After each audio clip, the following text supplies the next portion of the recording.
মৃত্যুর পর পীর বা অলিরা কোনো কাজে আসবে কিনা?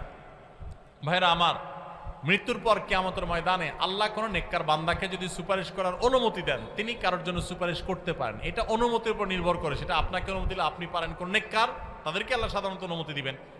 এছাড়া কোন পীরের মুরিদ হলে ওই পীর তার মুরিদদের সবাইকে জাহাজ ভর্তি করে নিয়ে মাফ করে দিবেন, এরকম কোন কথা কোরআন হাদিসে কোথাও।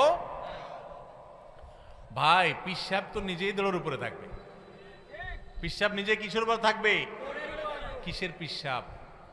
নবী রাসূলগণ যেখানে পেরেশান থাকবেন, পেরেশান থাকবেন, মানুষরা নবীদের কাছে যা বলবে একটু আল্লাহর কাছে সুপারিশ করেন, নবীরা এক একজন বলবেন আমরা নিজেদেরকে নিয়ে পেরেশান, মুহাম্মদ সাল্লাল্লাহু আলাইহি ওয়াসাল্লামের কাছে যাও তোমরা।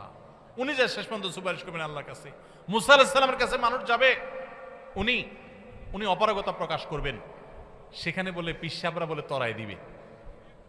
ভাইরা আমার, আল্লাহ তাআলা এই নির্বুদ্ধিতা থেকে আমাদের মুসলমানদেরকে বেঁচে থাকার তৌফিক দান করুন।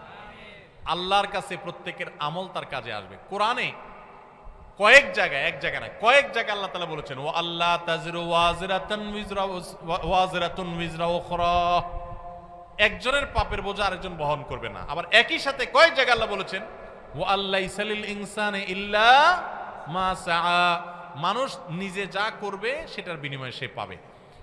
পিশাব করে দিবে আর আমার হয়ে যাবে, এরকম কোন সিস্টেম ইসলামে।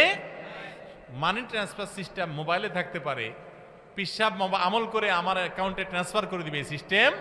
আরে পিশাব তো পিশাব। আল্লাহ বলেছেন কিয়ামতের দিন ইয়াউমা ইয়াফিরুল মারউ মিন আখিহি ওয়া উম্মিহি ওয়া আবি ওয়া সাহাবাতিহি ওয়া বানি, সেদিন মানুষ মাকে দেখে পালাবে, বাপকে দেখে পালাবে, ভাই বোনকে দেখে পালাবে, স্বামী স্ত্রী একে অন্যকে দেখে পালাবে, সবাই নিজের ইয়ানফসি করবে। সেখানে বলে পিশাব রক্ষা করবে।